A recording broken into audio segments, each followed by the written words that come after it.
প্রিয় দর্শক মন্ডলী, আজকে ঈদের দিন। সুতরাং আজকে আমরা নিজেকে কন্ট্রোল করব। তার জন্য আমাদের কিছু জানার দরকার যে প্রকৃতির সমীকরণ খুবই নিখুঁত। আপনি যাই করুন না কেন, প্রকৃতি আপনার যে বিচার করে দেয় সেটা হলো সুবিচার। তাই আপনি আজকের দিনে আপনার মনকে স্টেবল রাখবেন। হ্যাঁ, কখনো ক্ষতিকর কোনো কিছু করবেন না। যেখানে মারামারি, কাটাকাটি, হানাহানি হয়, আর সেখানে আপনি চুপ থাকবেন। কারণ হলো, যারা আপনাকে খুব কটু কথা বলে কিন্তু আপনি চুপ থাকেন, তার কারণ হলো আপনার চুপ থাকার মধ্যে 100% এনার্জি আছে। কিন্তু যারা আপনাকে খারাপ কথা বলছে, তারা কিন্তু তাদের ভিতরের শক্তিকে নষ্ট করে ফেলছে, ডিপ্লেটস করে। হ্যাঁ, they are depleting their energy, but your energy 100% energy. You accumulate 100% energy, so you can radiate your energy further.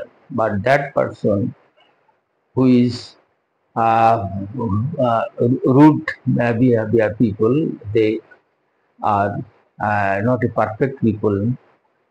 So আপনাকে 100% আপনি পজিটিভ থাকবেন, সবকিছু চুপ থাকবেন। চুপ থাকার মূলেই হলো আপনি ভালো আছেন, এবং চুপ থাকাটাই হলো আপনার silence is your best teacher. Silence is your best teacher. আপনার মৌনতা আপনার সবচেয়ে বড় শিক্ষক। সুতরাং আপনি মৌনতা অবলম্বন করুন। কেউ কেউ এটা বিভিন্ন গল্পের প্রসঙ্গে বলে প্রতিবাদ করতে হয়। প্রতিবাদ করে সব কিছু পাওয়া যায় না। আপনি যদি মৌন থাকেন, তাহলে অন্য গ্রুপ কিন্তু আপনার প্রতি ভালো ব্যবহার করবে, মানে সহৃদয়, মানে দেখবে, আপনাকে ভালোভাবে দেখবে।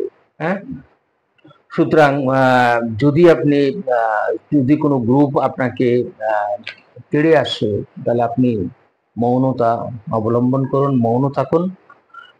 মৌন থাকলেই আপনার 100% এনার্জি আপনার ভিতরে আছে, ও কিন্তু তার শক্তি নষ্ট করছে, এবং ফলশ্রুতিতে সেই কিন্তু ক্ষতিগ্রস্ত হবে। সুতরাং প্রকৃতির সমীকরণ খুবই নিখুঁত। আমি বলি, কেউ কারোর জন্য আপনাকে বিচার করতে হবে না। আপনি তাই আপনাকে সঠিকভাবে পথ চলে সামনের দিকে এগোতে হবে। সবাইকে ধন্যবাদ।